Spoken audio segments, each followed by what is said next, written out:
Welcome everybody to the Virtual Executive Roundtable. We are kicked off and we're going to lay some ground rules real quickly and just kind of set up the context for the meeting. So the whole concept is about us coming together, executives coming together and sharing perspective. What are you thinking? What are you doing?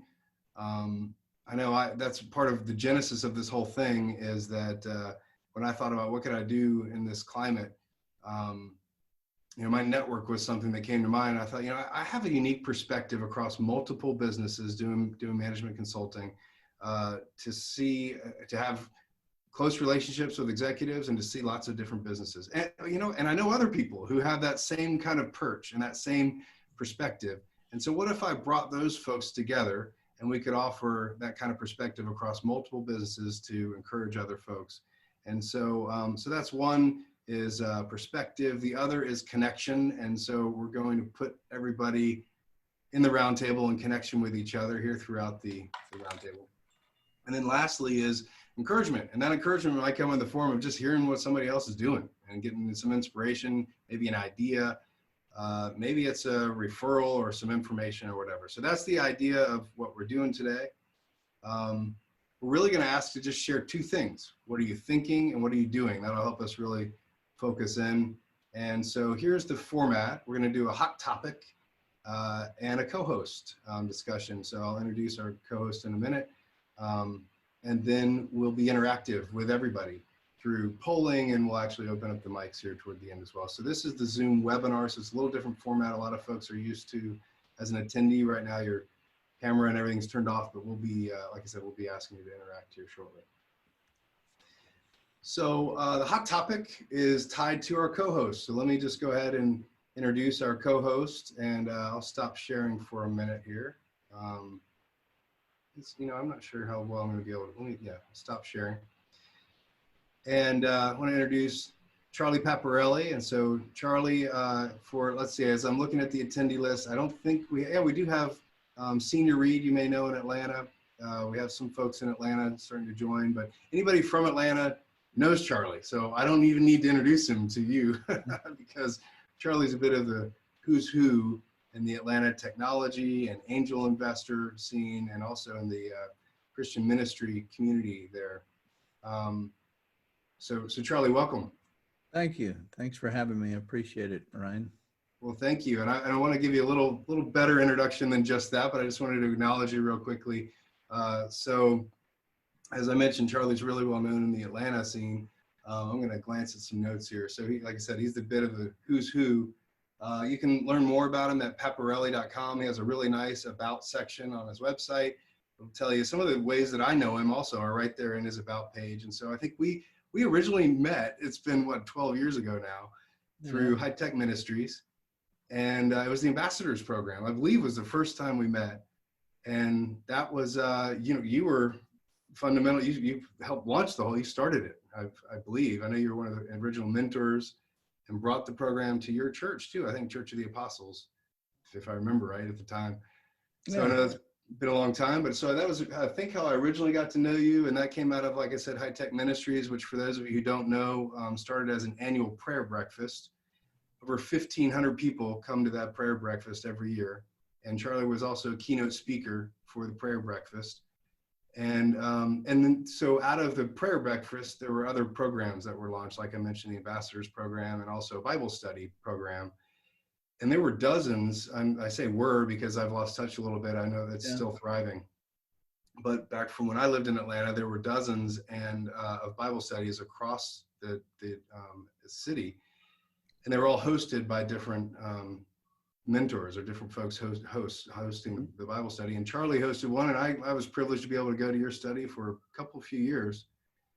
And so that's how we know each other. So I know Charlie as a mentor. He's an angel investor. I don't know if you know this, Charlie also as being really closely involved in the Atlanta Technology Development Center, or the ATDC, for those of you who don't know it. He offices there. When I guess when we return to the real world and we get to go back to our offices again. And that's my business. I housed my business there at the ATDC also when it first opened. So we were there at Tech Square And I was on the third story looking over the courtyard there. So I don't know if I ever told you that, but it's a small world. It's a lot of connections for us. So I'm so thrilled. This is moving pretty quickly. Charlie and I kind of reconnected. He has a similar format like this he calls a Zoom chat. You can check it out on his website.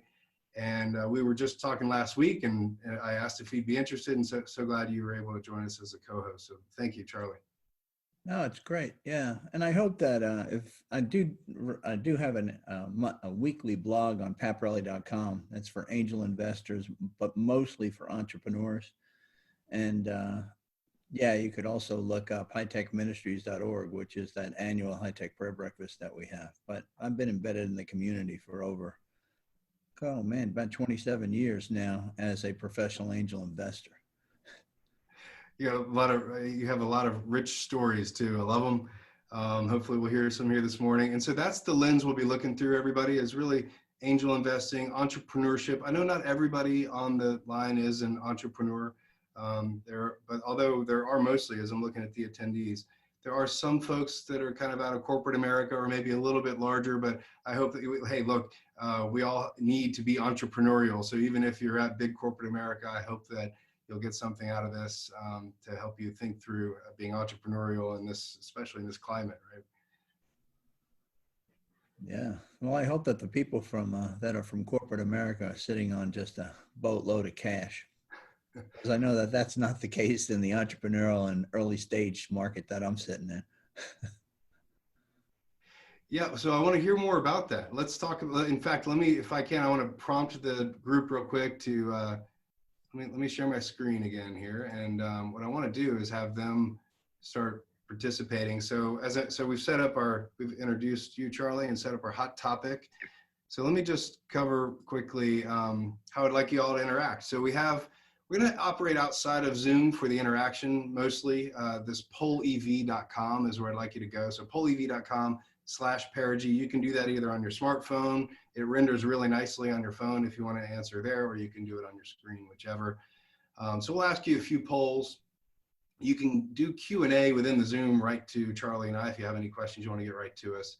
You can also raise your hand, which we'll ask you to do in a minute when we do this round robin in a few minutes. We'll do a round robin and we'll talk more about that. But we're basically going to pass the mic virtually. We're going to ask you all to participate that way as well for whoever wants. So that URL will be on the screen here in just a minute. Let's just set up the topic. So which are you? All right, so here's what I've seen. And I was thinking about this morning, even just walking in here. Before I ask you, there are 4 categories that I'm going to ask you guys. Which category do you relate to the most? But even the category, everything changes so quickly in crisis mode, And Charlie, when I was on your Zoom chat, I was referring to the CARES Act, right? Like I remember just 2 weeks earlier, it was all business people could think about, talk about. Oh, there's the PPP and the EDL, and there's all these, the stimulus elements.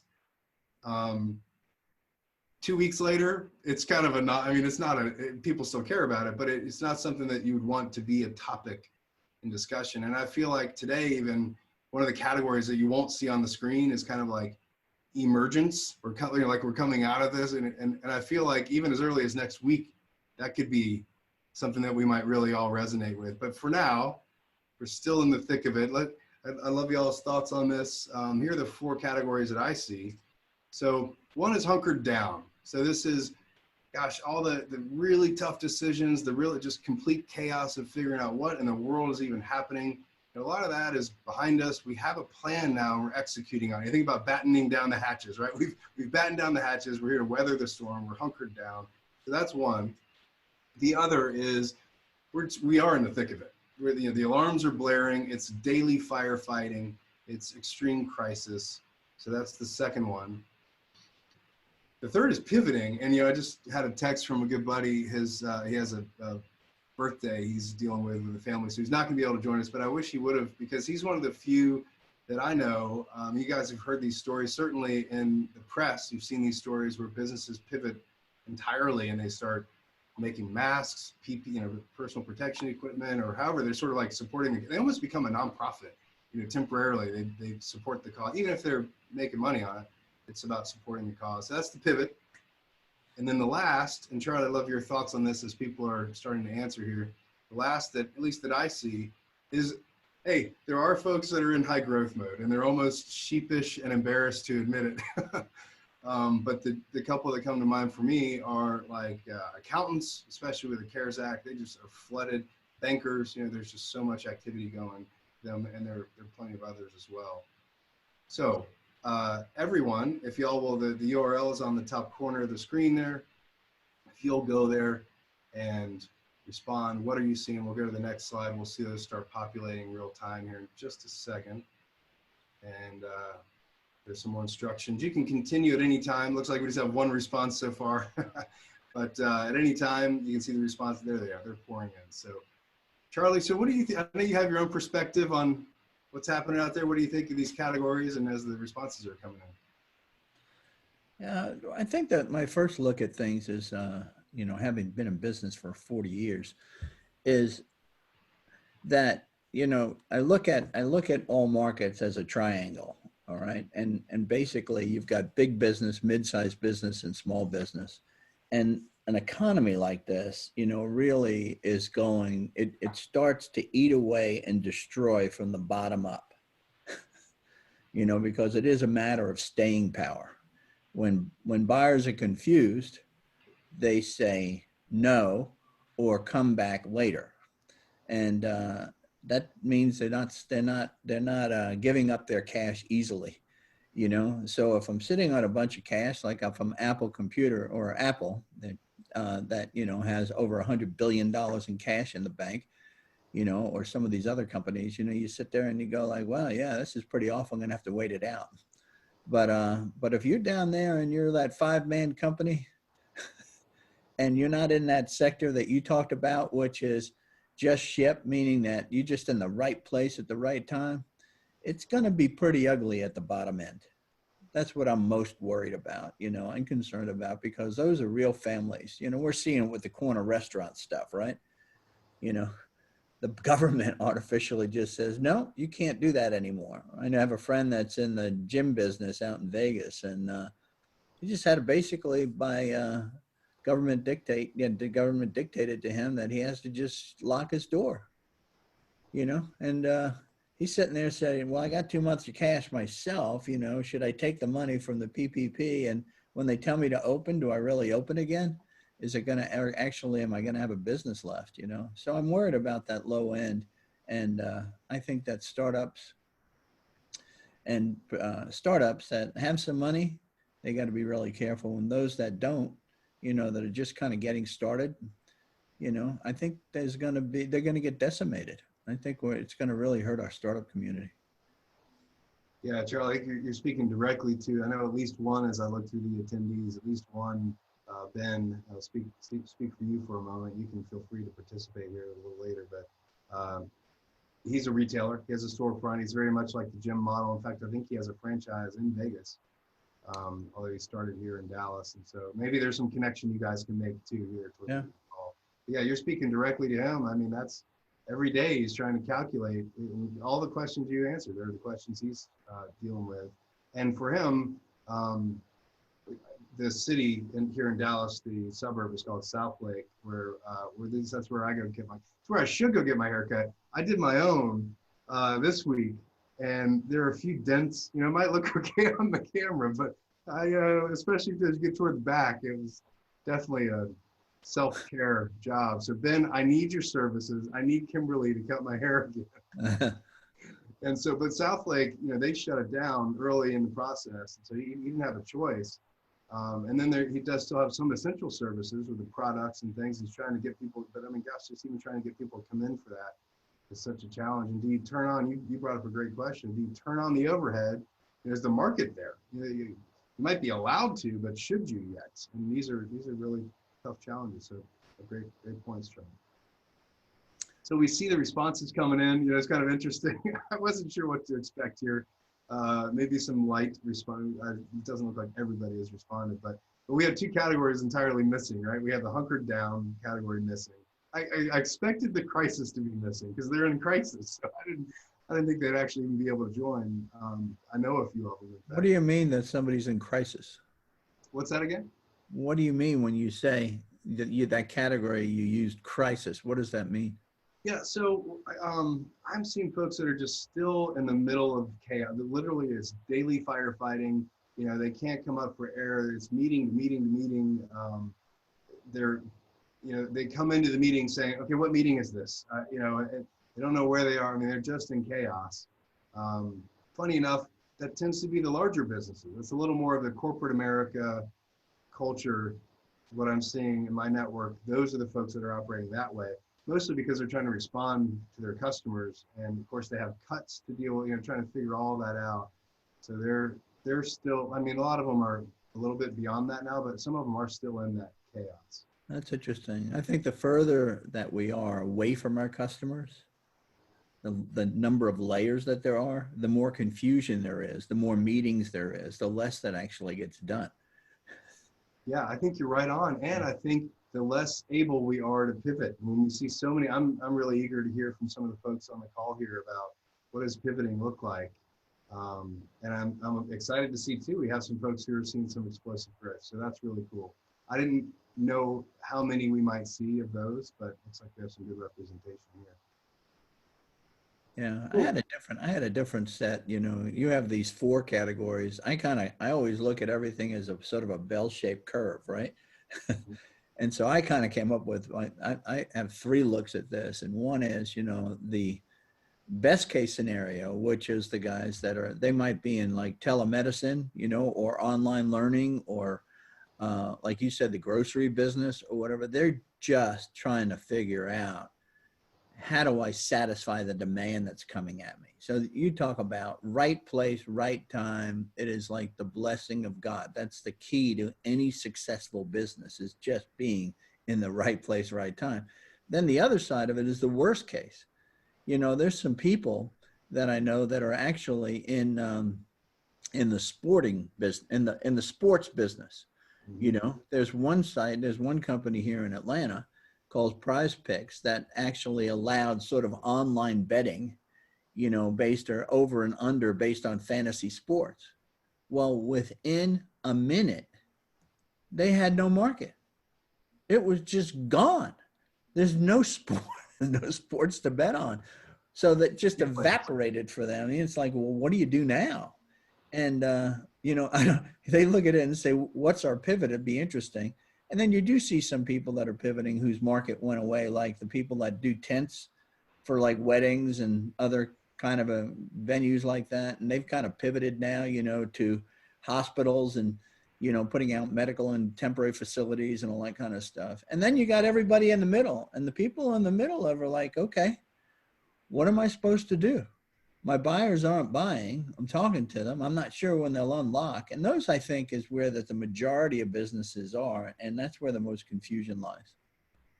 Yeah, but, Charlie, I think you make such a great point. I know in one of your Zoom chats, this came up about shifting from selling to serving.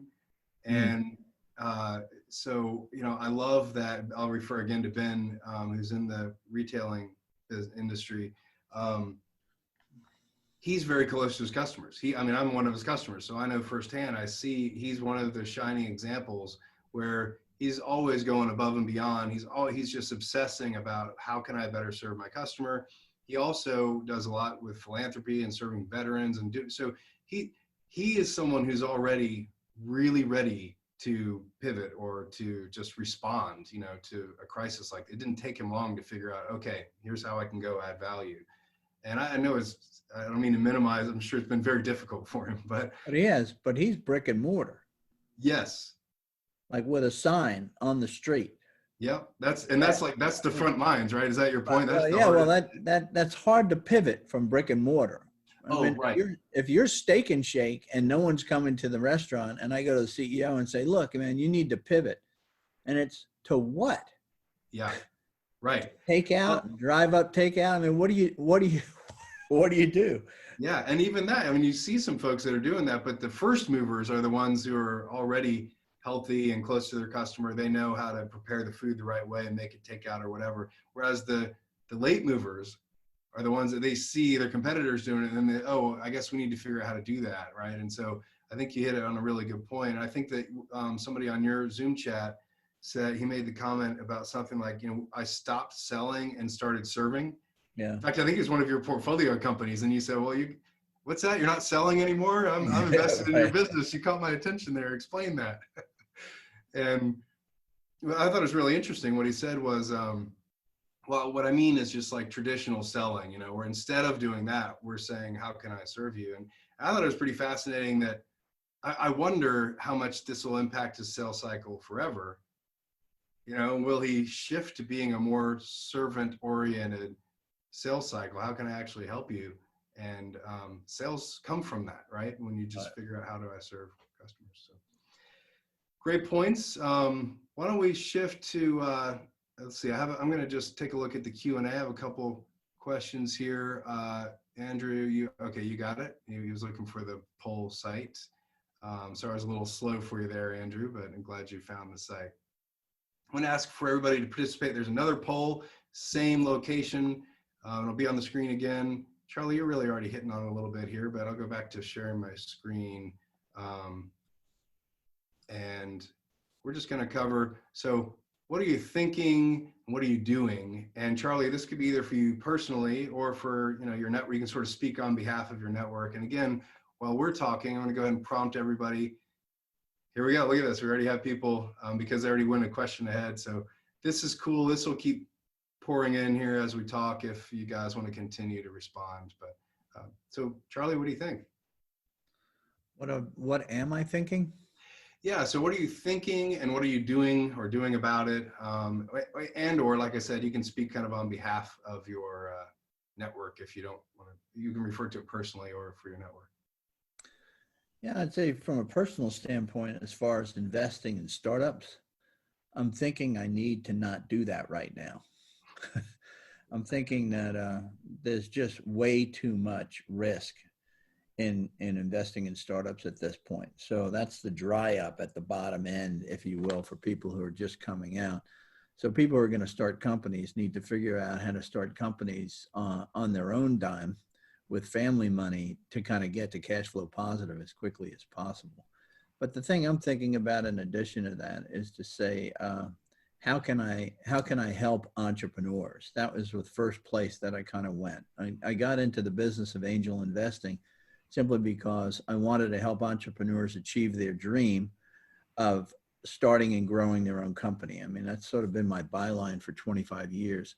So that's why I started this Zoom chat for entrepreneurs on Wednesday mornings from 9 to 9:45, and just to kind of get people together. Eastern time for our Central Eastern time, right? I know you Eastern. I know I used to be in Eastern. I know you feel like there's no other time zone in the world, but we're out there too. We're Central time zone guys. But I guess the other thing I'm thinking about is, I'm kind of stuck in the news cycle sometimes, which is something that can be harrowing, all right, depending upon who you're listening to. And it's just interesting to me. I look at one of the things I learned as a startup investor is you can't beat macroeconomics. Okay. And we got this sort of weight that's sitting on us saying, like, when are we going to get back? How are we going to get back? And I find it interesting at the White House that you have the president on one hand, his whole view is driving the economy. And on the other hand, you've got Mike Pence as the vice president, and his whole view is driving the healthcare. Okay. And so we've never had that before, saying, well, the economy is ready to kind of go, but healthcare, but it can't go unless we start feeling safe, because people aren't going to step outside and people aren't going to get in large numbers. People aren't going to walk into a store, we'll be lined up 6 feet apart going to buy, whatever we're going to buy from the store. It's going to be ugly. But the last thing that I'm thinking of, so there's a confusion there, is how's this going to look so that we can start making some better business decisions. And then the last piece that has me is, how long is this recovery going to take? I just read something yesterday where Goldman Sachs is still insisting this is going to be a V-type recovery.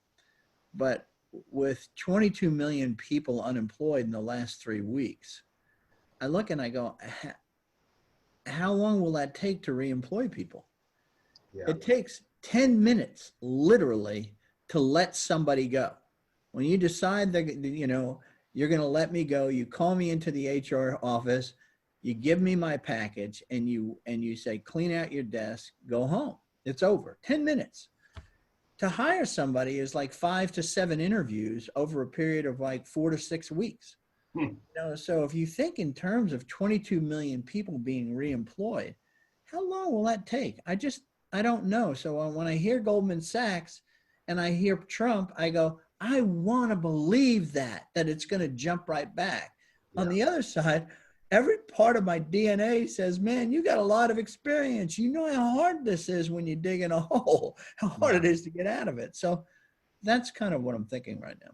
That's great, Charlie. You know, I have a couple thoughts. One is I had the same thought around the stimulus, you know, that I want to believe that in 3 days we're going to be advanced the 10K out of the EDL fund.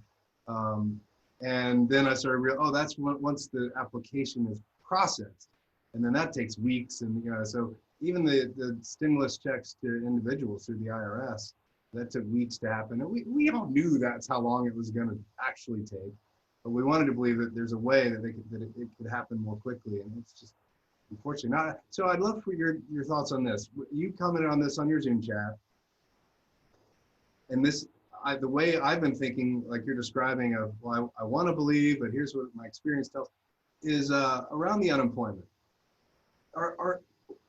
When the economy comes back, and if it comes back quickly, do you think a lot of the employers are just going to rehire, and it's just going to, like, I wonder if the unemployment is inflated, artificially inflated, because they're almost more like furloughed, and the former employers are going to hire back a lot of those folks quickly. I'm just curious to your reaction to that thought, that hypothesis. I was talking to somebody in New York who works for Twitter, in fact, and he was telling me about his friends who work for smaller technology type companies throughout the New York metropolitan area. And it's interesting that this word that I haven't heard in a long time has really come back, and the word is furloughed. Okay, we're not laying people off; we're furloughing them. And I said, well, what do you mean by that? And he said, well, furlough means that if we see that business is coming back, we're going to bring you back. That's our intention. We're just kind of furloughing you. It's a softer word than we're letting you go. And what they're doing is they're using the PPP as basically a way to pay severance. So they're saying we're furloughing you as of May 1st or whatever the date, let's say April 15th, okay? And, but you're still basically on the payroll until June 15th, all right? So we'll take the 2 months that we're getting from the PPP program, we'll pay that as severance. But look, if we don't hire you back on June 15th, we're done. Yeah. So it's easier to plan for laying people off, really, if you don't have to think about cash used for severance, right? So this furlough idea. So then, but you asked a question, and what does it take to bring people back? I don't know any business that, and particularly in an environment like this, or at the beginning, it's coming back from a recession, that hires quickly. Yeah. You know, so well, I'm thinking of rehiring though.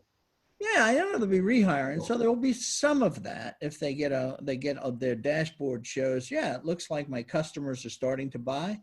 Yeah. But heck, having been through this and not believing that free money is just going to keep flowing, you know, at some point I got to say, like, look, I got to look out for my family. I got to look to keep the corpus, the business itself alive. So until I see people buying, I'm not going to be hiring. I'm not going to hire ahead of anticipating people buying. That's what I'm saying. Yeah. I'm going to be very conservative about it. So I think it'll come back slowly.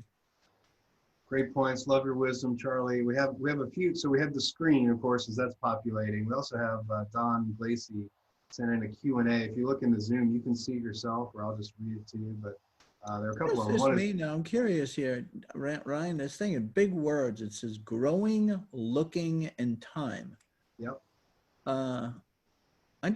what does all that mean? I mean, I just wonder what people are thinking. Sure. Okay. So we'll hold on the Q&A for a second. Let me set this up a little better. So the way this poll worked is anybody can write anything they want, long form, paragraph, sentence, single, and then this created a word cloud. So, okay, you get that. You're just wondering what's behind it. What if, yeah. Yeah, So, like if somebody says looking, like what, like in I think they're time, saying, what is the yeah. economy looking like, or what are we looking at ahead in the future? But yeah, let's find out. We'll go to the group, or you guys can send in some answers through the Q&A, or we'll open up the mics here in just a minute. But anything else jump out at you on the screen here? I'm just kind of scanning myself. Looks like the words are pretty well the same size, except when you get to your growing looking in time, they kind of just jump out at you. It's funny. I've used several of these polls, but I haven't used the word cloud one yet, so I wasn't really sure what to expect. Yeah, you're right. There are two size fonts here. It was interesting. I'm not sure what you do with it exactly, but thank you guys for your contributions here, and then we'll shift to some more ways to interact here in a minute. So how about let's look at the Q&A, Charlie. I'll stop sharing the screen for a minute here, and we can go back over to the Zoom. If you can either pull those up yourself, or Don Glacy asked the question, what's the best pivot you've seen strategically? The best pivot that I've seen is, right now, I haven't seen the companies that I've been associated with, I haven't seen them pivot.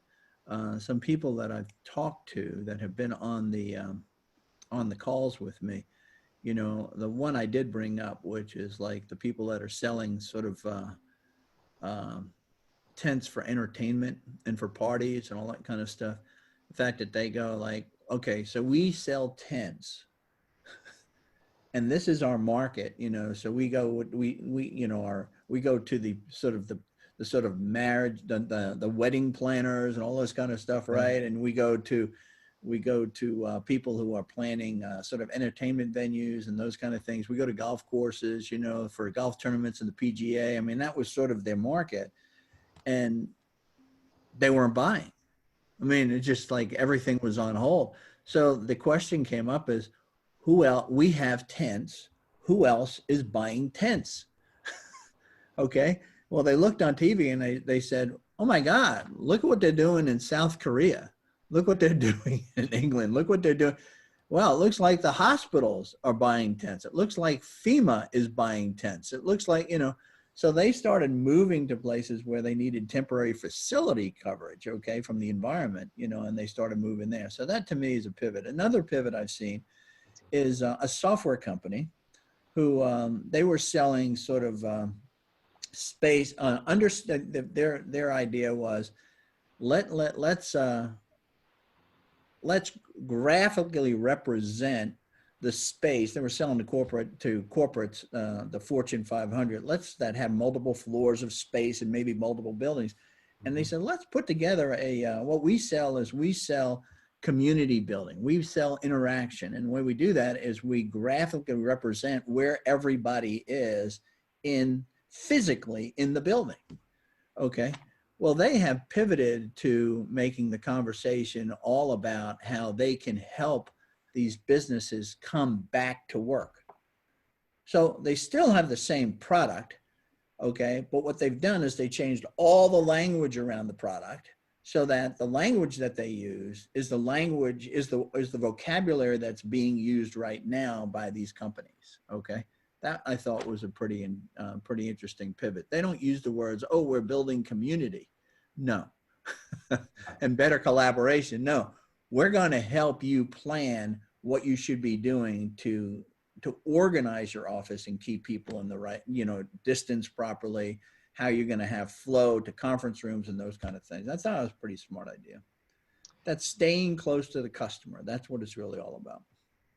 Yeah, and then there was that other one from your network too, that the Smart PM, I think, was the software company that helps project manage construction sites. And he talked about, rather than trying to sell the software, I'm going to give you a checklist of here's what all you should be doing. And they said, oh, you know what? I do need your software to help me ensure, I forget exactly what the pain had shifted a little bit. The pain in this model is make sure I'm not wasting money, I think. I did write I think it's really important. The biggest thing I think that you can do right now, I don't care if you're a big company or a small company, is you have to eliminate the layers to the customer. You have to get there yourself, and the bigger we get, the further the CEO is from the customer. I think the CEO needs to be hanging out with the customer right now, because what's happened is the customer, what I call problem deck, has been reshuffled.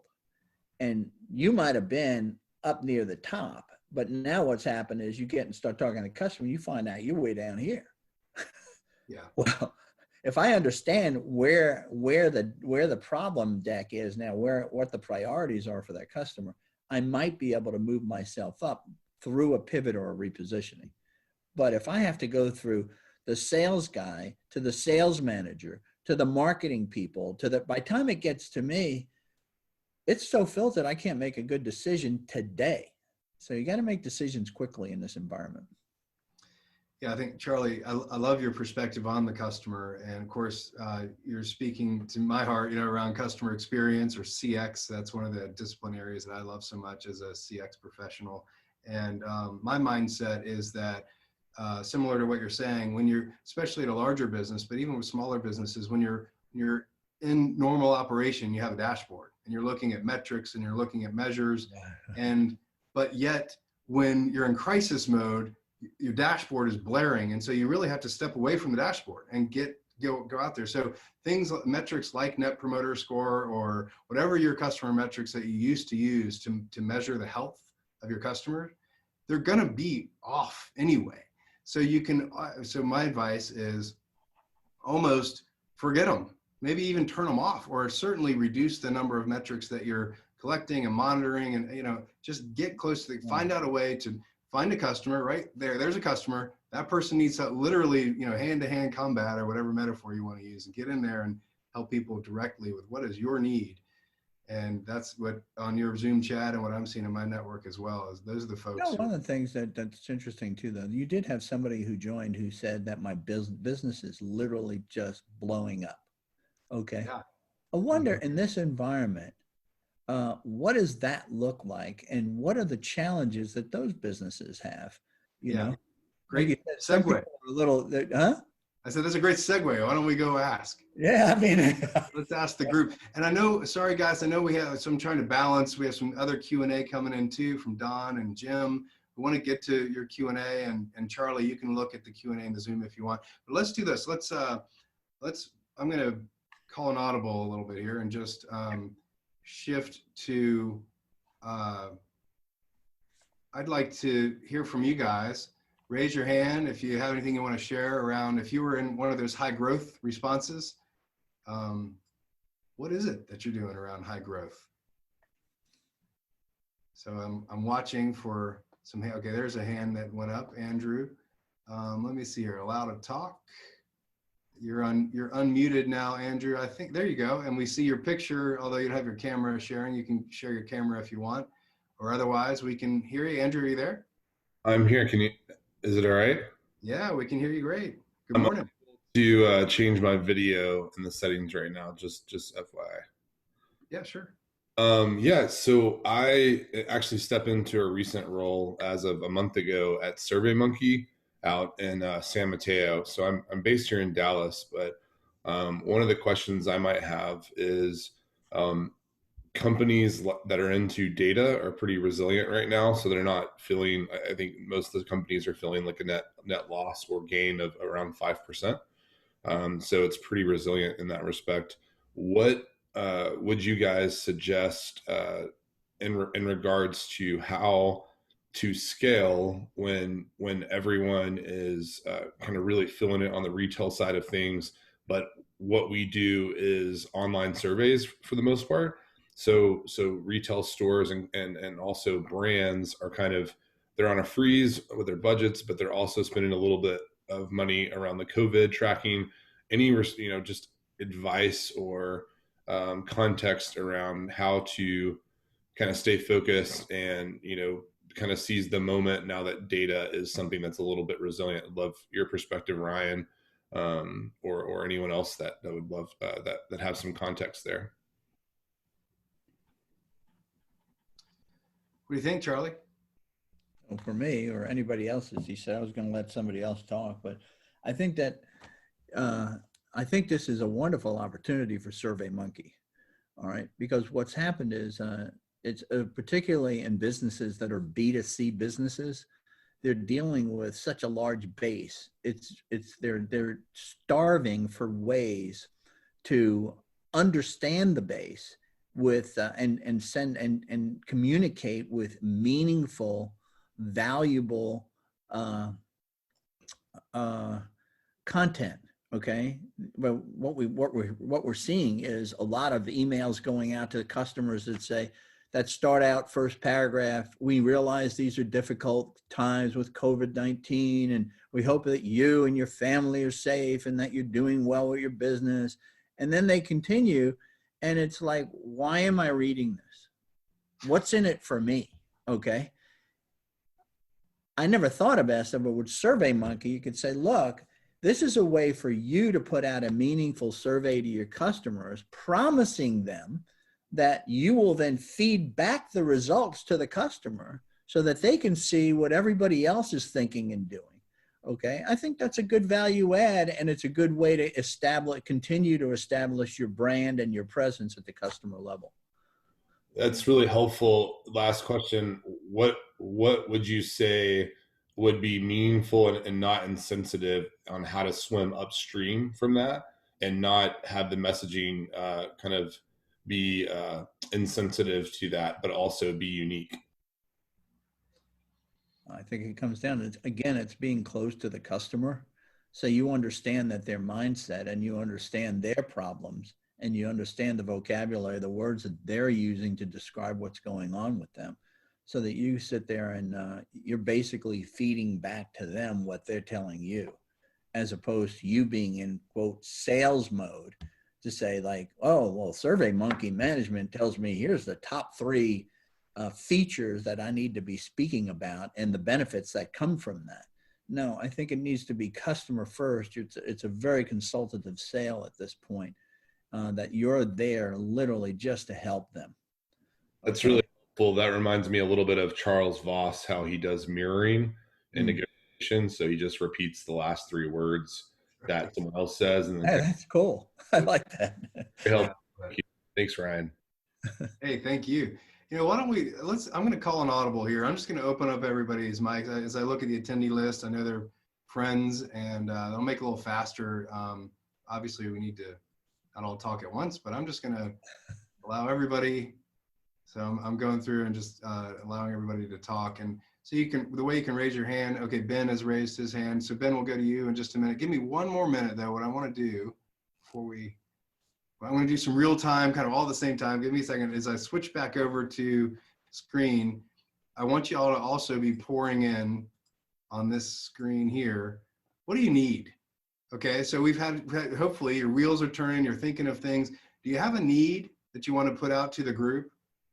Go ahead and on that pollev.com/Perigee, you can answer that. And those questions, your answers with your name will come up on the screen. And let's be a bit of a clearinghouse and help people if there's any way we can do it here on the call. So whether it's, you know, I need masks. I think Ben, you were mentioning you need some PPE at some point, and you're supplying PPE. Here we can see them coming in. So as these are coming in, we will refer back to them here in a minute. So I'm going to stop sharing my screen so we can get Zoom back going. And let's see, Ben, were you had something you wanted to share also? Well, Charlie, let me see. I don't know I'm sorry, Ben. I just prompted you. Now I'm interrupting you. One thing I didn't prepare you. If you wouldn't mind, please just share who you are, your business, a sentence or 2, you know, about what you do, and then go ahead. Thank you. Okay, awesome. I think you need to open up video too on your side. Yeah, thank you. I thought it was, but thanks. I'll do that now. Yeah, so I'm Ben Davis. I own a variety of. This is even more beautiful though. I've got a whole great setup here at one of my Yeah, you do. You got all your liquor behind you, you know? I own the Gents Place. I'm here in one of my empty barbershop locations, but we've got locations all across the country, including Las Vegas, as Ryan mentioned. I have a product line as well, and then I have a contact center, omni-channel contact center that serves our locations and other businesses, attorneys, financial advisors, you name it. Kind of a concierge service with live chat, email, phone, and text support. I'm going to mention. You have a good product line too, Ben. I'm a customer. Thank you. Appreciate that. I missed that second half. I mean, you have these shops that are for men. Yeah. Right. So they're sort of barber shops, high-end sort of, right? And what was the second piece of that? So I have a product line, a men's grooming product line that we sell in our locations. Hair product kind of things? Yeah. Hair, skin, those kind of things? Okay. So you'll love this too, Charlie. Here's Ben, a Mr. Entrepreneur. He has all these people flooding. And by the way, he has an innovative revenue model, which is a membership model, which you don't see very often with a hair salon, right? And so he has all these products on his wall, and he thinks, well, why should I give all that to somebody else? Right? So he carved out a piece of merchandising space for his own line, created his own line. Isn't that cool? So go ahead. I'm sorry, Ben. Oh, that's okay.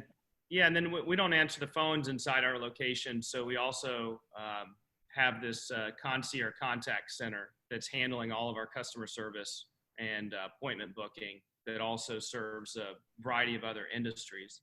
I had raised my hand earlier in regards to SurveyMonkey, and Charlie, I agree with him. What I was going to say is right now, information is king for small business owners that have an abundance of time and are not operating their businesses. They want to know what's going on with the PPP loans, what's going on with the EIDL loans, what's going on in my industry, how are other small business owners feeling, what are they doing to positively shift their businesses and their mindsets. And so SurveyMonkey has to have an enormous amount of data that you could crunch and analyze and push back out to business owners to give us information to help make better decisions right now. So I'm just personally consuming as much really good information, high quality information from attorneys and CPAs and business executives. So I think SurveyMonkey is in arguably one of the best positions if you have access to the data and can share it, without violating any terms of service or privacy. I would love to see, like what Charlie was saying, you guys survey business owners or sift through that data and give us something that's actionable for us.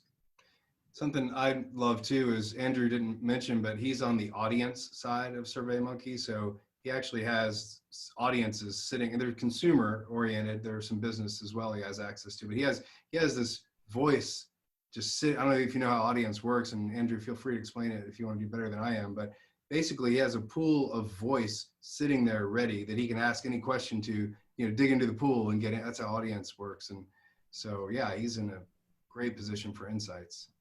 Ben, I'll just say that, like, if there's any voice of the customer, we can also send that, or if there's any custom audiences, whether it be business owners, small business owners, medium size, or mid-tier business owners that are executives in C-suite that would very much like the high touch point in the products. I actually bought, I think $40-50 worth of your products that were the custom beard trimmer or beard brushes and the beard oil and the cologne. So I'm a huge fan of what you guys are doing. I also saw that Emmett Smith was a part of your brand at one point. I'm not sure if that's still happening, but just super impressed what you've done in South Lake. I grew up in Decatur, so I know South Lake very well. I go to church there in South Lake. So just respect to you. And if you ever need to help with audience or anything else, please reach out to Ryan and he can put us in contact. Yeah, that'd be great. Yeah, Emmett's still a co-owner in the brand. He's a good dude. Yeah, so I actually ironically played running back at SMU in Dallas.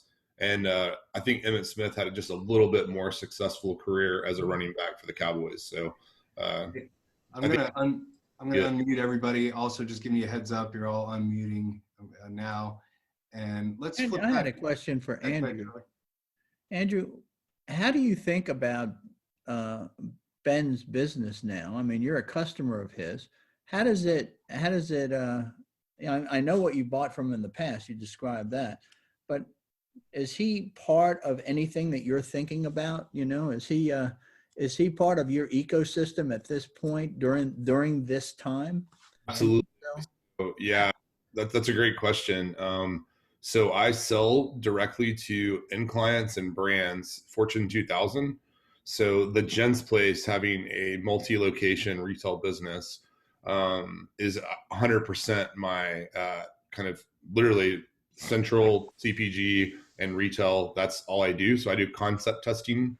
And what we do is we test messaging, videos, creative advertising for businesses, like high-end businesses, like the one that Ben. But Andrew, let me interrupt you. I asked you a question on how you're thinking about spending money with Ben, and your answer was basically how you can sell to Ben. Oh yeah, you're asking. Okay. We're here to help Ben now. We already helped you. Okay. Yeah. So you're a customer of Ben's. My question is he part of your, like, where you're spending money? And if so, and if not, say, no, I don't think about Ben ever. Okay. Right now. Okay. Like you said, Ryan over here saying he's cutting his own hair. Okay. I have to. He's closed. I'm desperate. I got to get in there soon. Well, that's my point. But Ben's sitting there. He's got products. He's got all kinds of stuff beyond just hair cutters. He's got a resale business here. I would say that I've spent probably $400 through and like 3 or 4 months of interacting with the Gents Place, and it was really the best experience I've ever had with a haircut, best experience I ever had with products. And I actually visited here in Texas, the South Lake location, and by far the best experience I've ever had going in. They have a lounge with whiskey. They have. So you're a raving fan, and as a raving fan, since his business is closed, do you ever think about him? Yeah, absolutely. So when's the next time you're going to spend money with Ben? I like Charlie, by the way. It's our first time meeting, but what? What's not to like? Charlie, I like you a lot. I just met you, but I for some reason I just really like you. Well, I'll tell you, when you go to, I don't know what the food stores down there, but we got Publix and Kroger and things up here. But when you go to the food store, you go to Whole Foods. When Ben goes to Whole Foods, Andrew, he says, look, I got $200 worth of groceries, and let me tell you how much Ben loves me. It ain't gonna spend. All right. Well, listen. It sounds like you might be, Charlie, like a private investor with Ben on the side. So I'm not. But this is my point with Ben. He's sitting there and going, like, man, I don't need somebody to sell to me. That's right. Right. Unless when you sell something to me, it's gonna make me more money. That's kind of where he's at. So Ben, here's what I'll do. Ben, send me an invoice for $1,000 so Charlie and I can be friends. Hey, listen, guys, we have 5 minutes left. And thank you so much for being trying this out, trying the different technology and everything. I have everybody on the screen now. I'm just going to flip back over real quickly to just finish out if we see I want to anything. summarize one thing here, the difficulty. So you got a raving fan for Ben, and Ben's still sitting here with the problem of saying, well, how do I capture some sort of capture or leverage off of that mind share and that great customer base so that I could actually start getting some income? That's really the question that needs to be answered here, so you could see the difficulty in this conversation, because Andrew's like, I don't know. Yeah. I bought the beard stuff. I'm cool right now. I can't get a haircut. What do I do with Ben?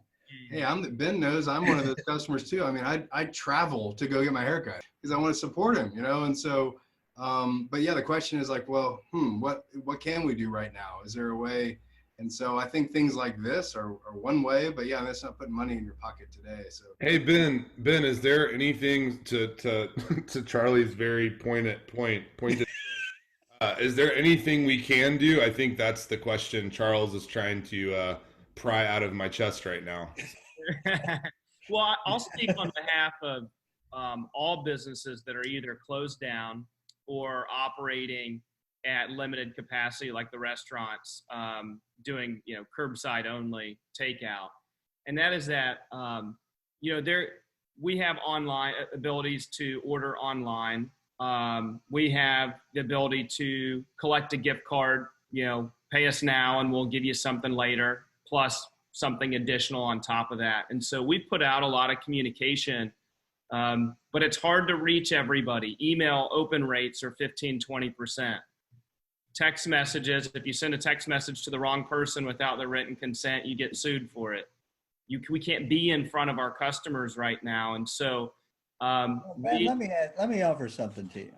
Sure. Just a thought is to say, I have talked to several people that, who never had beards, and now they have COVID-19 beards. Yeah. Okay. I don't know. You've probably seen that too. You're talking to people like, what the heck happened to you, man? It's like, where did your beard come? Well, it's like playoff beards. So I sit there and to say, if that's in fact happening, is to say, I'm going to use my customer base to show them, to talk about the COVID-19 beards, how they can take better care of them, where they can find out how to grow a beard, products that they can use to make the beard look reasonable so they don't look stupid on Zoom like a caveman, I mean, just it keeps the conversation kind of going, and you're going to sell some products. Which you're doing, right, Ben? You have your Gents Gone Wild, hashtag Gents Gone Wild. Gents Grown Wild, yeah. There you go. Okay, great, man. That's cool. So we do a virtual happy hour. I mean, we're putting out a lot of stuff, but we can only put out so much. We need our customers to think about the favorite places that they love going to eat, they love getting their haircut, and making a decision to be supportive of those businesses right now. Gift cards, takeout, buy something in advance, reach out proactively. The businesses, like I said, especially the restaurants don't have an email list. Vast majority of restaurants, they have less than 1% of their customers' emails. That needs to change probably in the future. That's a great pivot for them because they don't have the data. We have data, but we're doing a Gents Grown Wild contest, virtual happy hours. I do a podcast show. I've got 40 episodes. We're pushing all this stuff out. We're arguably one of the best in terms of what we are doing right now. And we still have, like Andrew may not even know that he can purchase products online. Yeah. So we really need. So while you're doing all that, Ben, is ask for the order. Mm. In other words, just don't give them information. Say, look, we're not open. We're relying on online orders. Here's our special today, and here's our other call. So order this today. Come on, we're friends. You're our customers. We love you. You love us. Nothing wrong with that. I love it. I bet you Andrew would buy something, Hey, let's close there. We have a minute left. I want to make sure we end on time. We could close with a sale. We could wait till we actually have pen on paper right here. Andrew, buy something, man. Get that spoon out of your chest. Gotta love it. Hey, I thank you all so much. I love everybody. I love you guys for joining.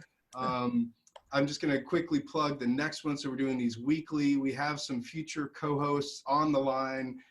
Next I say we have Charlie back next week. Yeah. I hope Charlie comes back next week and joins as an attendee. Thanks, Brian. I appreciate the invite. I just want to say thank you so much. Jim is our co-host next week. So I want to thank Charlie, but I also want to give you just a look ahead. Jim's expertise, Jim Savage, he's had a career in communications and public relations. And so I think it's going to be a really fascinating topic in crisis. I know a lot of my customer experience clients right now are focused in their customer experiences around communicating. There's so much communication happening right now. So please join us again next week, same time, same channel. And Jim, but all of you are welcome every week. I hope you join, and please bring your entourage, bring your network. Charlie, thank you so much for your wisdom here this morning. I know everybody really enjoyed it. And, yeah, well, if you go to paparelli.com, you could sign up for the blog for me. That would be good to connect us. And secondly, is you could also sign up for the entrepreneurial chats that I do on Wednesday mornings from 9 to 9:45. And that is getting into entrepreneurs. That's what we talk about. Great. Well, thank you all so much. Hey, I'm going to just stop the recording now, or at least stop the, we'll officially end. But if anybody wants to stay on, just hang out for a minute. I'll stay on. Jim and Don, I know there are a couple questions. I'm sorry we didn't get to you, but Yeah, no, I'm sorry. I've got to jump to another call, sure but most do. usually looking forward to next week. I think this has been great, Charlie. Thank you so much. This is I think Ryan, great inspiration here. You're onto something really good here. Looking forward to next week. Thank you. Yeah, get Emmett Smith on next week. I love it. All right. Hey, Ben already did. Ben's doing it. He mentioned his podcast, his lead off. You'll see he posted it on LinkedIn. If you go look for it, you'll find it. But Emmett I'm Smith. just curious to know what's Emmett doing with his money these days, you know? Hey, watch my podcast episode. There you go. All right, I'm on. Tell me what it is. Hey, Ryan, connect me with Charlie. Get his email for me, and I'll send him some stuff.